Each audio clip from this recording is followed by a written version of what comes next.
सदानंद नाम का एक साधारण सा आदमी था। वो भगवान की सच्चे मन से भक्ति करता था। उसका जीवन समस्याओं से भरा हुआ था, इसलिए वह काफ़ी दुखी भी रहता था।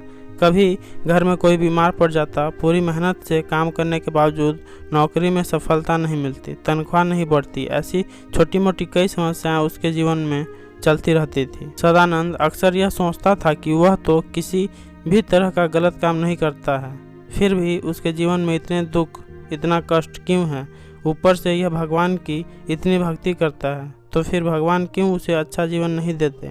उसे जानने वाले लोग भी उसको प्रोत्साहित करते हैं और कहते हैं कि तुम्हारे साथ सब अच्छा होगा, तुम भगवान की इतनी भक्ति जो करते हो। एक दिन सदानंद का काम पर अपने बॉस से काफ़ी बड़ा झगड़ा हो गया, जिसके चलते उसे नौकरी से निकाल दिया गया। उस दिन सदानंद बड़ा दुखी मन से घर आया और भगवान के सामने बैठकर पूजा पाठ करने लगा और भगवान से कहने लगा कि भगवान, आज कुछ भी हो जाए, आज आप मेरे सपनों में आओगे और मुझसे बातें करोगे। भगवान अपने सच्चे भक्तों की बात जरूर सुनते हैं। और उस दिन भी कुछ ऐसा ही हुआ। रात को जब सदानंद सो रहा था तो उसके सपने में भगवान आए।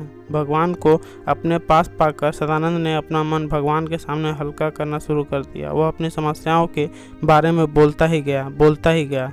जब उसने अपने मन के बारे में विचार भगवान के आगे निकाल दिए, तब भगवान ने उससे कहा, बताओ तुम क्या चाहते हो। सदानंद बोला, भगवान जी, मैं आपका भक्त हूँ, मैं कोई गलत काम नहीं करता, फिर भी मेरे जीवन में इतना दुख क्यों है। मैं देखता हूँ जो गलत काम करते हैं, सही राह पर नहीं चलते, वह बड़े मौत शौक से जीवन जीते हैं, ऐसा क्यों। भगवान ने सदानंद से कहा, यह सब एक चक्र है जो कई जन्मों के पाप पुण्य के हिसाब से चलता है।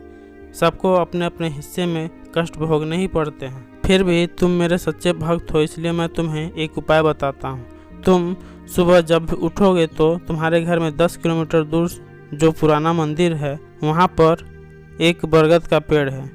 वहाँ पर तुम अपनी सारी समस्याएं एक चिट्ठी में लिखकर चिट्ठी को उस बरगद के पेड़ के पास रख कर आना और तुम्हारी सारी समस्याएं खत्म हो जाएगी। लेकिन उसके लिए एक शर्त है, तुम्हें उस चिट्ठी के बदले किसी और के द्वारा लिखी गई एक चिट्ठी उठा कर लानी होगी और उस चिट्ठी में जो लिखा होगा वह तुम्हारे साथ होने लगेगा। सदानंद बहुत खुश हुआ और भगवान को धन्यवाद दिया। सदानंद जब सवेरे उठा तो उसे सपनों की सारी बातें याद थी। वह तुरंत नहा धोकर उस पुराने मंदिर के पास वाले बरगद के पेड़ के पास पहुंच गया। उसने अपनी सारी समस्याएं एक चिट्ठी में घर से ही लिख कर रखी थी। उसने वह चिट्ठी बरगद के पेड़ के पास रख दी और जाने लगा। कुछ दूर जाने पर सदानंद को याद आया कि भगवान ने एक शर्त रखी थी कि उसे चिट्ठी रखकर किसी और की एक चिट्ठी अपने साथ लेकर जानी है। सदानंद उस पेड़ के पास वापस पहुंचा और उसने वहां पर ढेर सारी चिट्ठियां पड़ी हुई पाई। उसने एक चिट्ठी उठाई,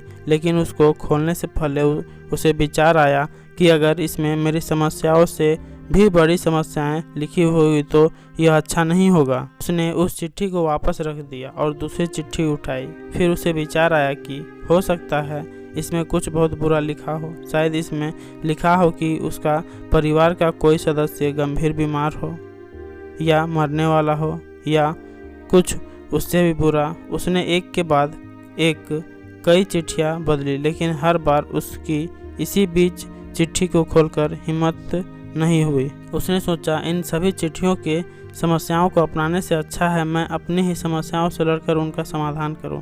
सदानंद ने अपनी लिखी हुई चिट्ठी को उठाया और वहां से अपने घर लौट आया। दोस्तों, कई बार जीवन में समस्याएं आती है, लेकिन उन समस्याओं से भागकर कभी उनको खत्म नहीं किया जा सकता है।